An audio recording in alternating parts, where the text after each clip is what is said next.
नमस्कार।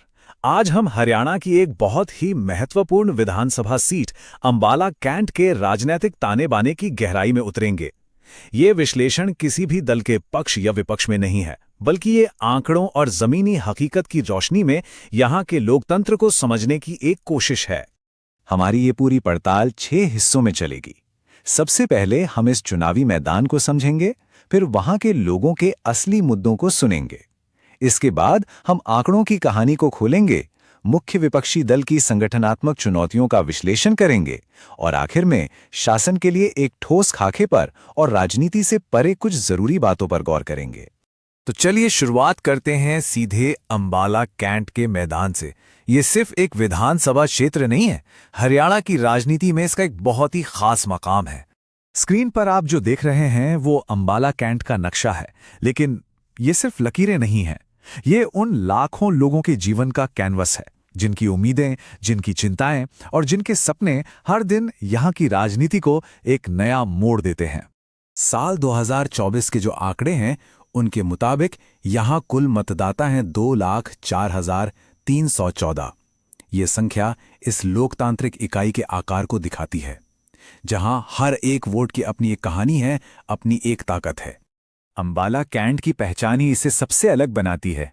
ये एक मिलिट्री कैंटोनमेंट एरिया है, जहां साक्षरता दर यानी लिटरेसी रेट काफी ज्यादा है, और इस अनूठे चरित्र का सीधा असर यहां की राजनीति और वोटरों की सोच पर पड़ता है।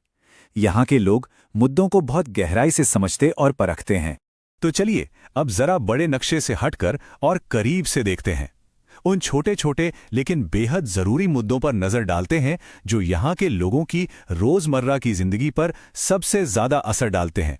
असल सवाल तो यही है ना, कि वो कौन सी रोज की परेशानियां हैं जो लोगों के वोट देने के फैसले को तय करती हैं। क्योंकि देखिए, आखिर में चुनाव बड़े बड़े वादों पर नहीं, बल्कि इन्हीं जमीनी समस्याओं के समाधान की उम्मीद पर ही जीते या हारे जाते हैं। यहाँ की सबसे पुरानी और शायद सबसे बड़ी दिक्कतों में से एक है टांगरी नदी से आने वाली बाढ़। हर मॉनसून में ये लोगों की जिंदगी में एक बड़ी उथल पुथल ले आती है। इसके अलावा पीने के साफ पानी और सीवरेज की समस्या, युवाओं के लिए अच्छी नौकरियों की कमी, सरकारी अस्पतालों में बढ़ती भीड़ और किसानों से जुड़े मुद्दे, ये वो असली बातें हैं जो किसी भी चुनाव का एजेंडा तय करती हैं। चलिए अब अपना ध्यान सिर्फ और सिर्फ आंकड़ों पर लगाते हैं, क्योंकि अक्सर संख्याएं वो सच दिखा देती हैं जो पहली नजर में नहीं दिखता। ये आंकड़े इस क्षेत्र के चुनावी इतिहास की कई परतें खोल देंगे, और ये जरूरी भी है क्योंकि लोकतंत्र में जानकारी के साथ की गई सार्वजनिक बहस हर नागरिक की गरिमा को बढ़ाती है। हमें अपनी बात जिम्मेदारी से रखनी चाहिए। अगर हम यहाँ के सामाजिक ताने बाने को देखें तो आबादी में लगभग 92% हिंदू समुदाय है, लेकिन यहाँ एक महत्वपूर्ण सिख अल्पसंख्यक आबादी भी है। ये संतुलन यहाँ की राजनीति में अलग अलग समुदायों की जरूरतों को साथ लेकर चलने की एक स्थायी चुनौती भी पेश करता है। और ये आंकड़ा वाकई में बहुत चिंताजनक है। हर 1000 पुरुषों पर सिर्फ 666 महिलाएं। ये एक बहुत ही गंभीर सामाजिक असंतुलन है।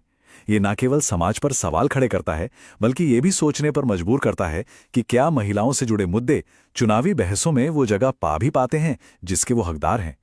पिछले 7 चुनावों का ये इतिहास एक बहुत दिलचस्प कहानी बताता है।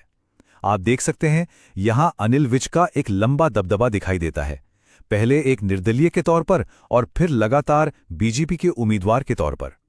ये नतीजे पार्टियों के बदलते समीकरण के साथ साथ एक नेता के व्यक्तिगत कद की अहमियत को भी दिखाते हैं।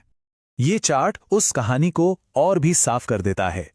देखिए कैसे कांग्रेस का वोट शेयर तेजी से गिरा है और उसकी जगह एक मजबूत निर्दलीय उम्मीदवार ने ले ली, जो बीजेपी के लिए मुख्य विपक्ष बनकर उभरा। वहीं बीजेपी का वोट शेयर अनिल विज के व्यक्तिगत प्रभाव की वजह से काफी हद तक स्थिर बना रहा है। तो इन सभी आंकड़ों का निचोड़ क्या है? वो इस एक लाइन में है। अंबाला कैंट में अक्सर उम्मीदवार पार्टी से ज्यादा मायने रखता है। यहां की राजनीति चेहरों पर लड़ी जाती है, सिर्फ पार्टी के सिंबल पर नहीं। अब यह समझना जरूरी है कि मुख्य विपक्षी दल, खासतौर पर भारतीय राष्ट्रीय कांग्रेस, इस मैदान में पीछे क्यों रह रही है। ये विश्लेषण किसी एक व्यक्ति पर नहीं, बल्कि पार्टी के अंदरूनी प्रणाली और उसकी चुनौतियों पर आधारित है। इस तुलना को जरा ध्यान से देखिए। एक तरफ कांग्रेस के पास एक ऐतिहासिक ब्रांड है, कुछ समुदायों में गहरी पकड़ भी है, लेकिन दूसरी तरफ लगातार अंदरूनी गुटबाजी, बागी उम्मीदवारों का खड़ा हो जाना और जमीनी स्तर पर एक कमजोर संगठन, ये उसकी सबसे बड़ी कमजोरी है। और यही विरोधाभास पार्टी की चुनावी कहानी को बयान करता है। अब तक हमने समस्याओं को समझा, उनका विश्लेषण किया। चलिए अब एक संभावित समाधान की ओर बढ़ते हैं। ये एक रणनीतिक ढांचा है जिसे कोई भी चैलेंजर मतदाताओं से दोबारा जुड़ने के लिए एक ब्लूप्रिंट की तरह इस्तेमाल कर सकता है। ये चतुर्मुख रणनीति 4 स्तंभों पर टिकी है जो सीधे अंबाला की जरूरतों से जुड़ते हैं। पहला, रक्षा और सैनिकों का सम्मान, जो छावनी की आत्मा है। दूसरा, शहरी विकास, जो टांगरी की बाढ़ जैसी समस्याओं का हल करे। तीसरा, किसान और स्थानीय अर्थव्यवस्था, जो रोजगार पैदा करे। और चौथा, सामाजिक समानता, जो हर किसी को साथ लेकर चले। इस रणनीति को एक एक्शन प्लान में भी बदला जा सकता है। पहले 30 दिनों में पार्टी के अंदरूनी खींचतान को खत्म कर एक साझा उम्मीदवार चुनना, ये नींव का काम करेगा। अगले 30 दिनों में घोषणा पत्र के साथ घर घर जाकर लोगों को जोड़ना होगा। और आखिरी 30 दिनों में डिजिटल पहुंच और बड़ी रैलियों के साथ एक जबरदस्त अभियान चलाना जरूरी होगा। तो इस पूरी पड़ताल के आखिर में अंबाला कैंट के राजनीतिक मैदान से हमें क्या जरूरी सबक मिलते हैं, आइए अब उन्हें एक एक करके समझते हैं। यहीं पर हमें याद रखना चाहिए कि भारत के नए digital personal data protection framework के तहत हर नागरिक की निजता और सहमति का सम्मान सर्वोपरि है। तो जीत का नुस्खा क्या है? सबसे पहले बिखरे हुए नेतृत्व को एक करना, फिर पानी, नौकरी और स्वास्थ्य जैसे अति स्थानीय मुद्दों पर ध्यान लगाना, बूथ स्तर पर संगठन को फिर से खड़ा करना, एक आधुनिक डिजिटल अभियान चलाना और सबसे जरूरी एक ऐसा उम्मीदवार मैदान में उतारना जो भरोसेमंद हो और जिसकी जड़ें इसी मिट्टी में हों।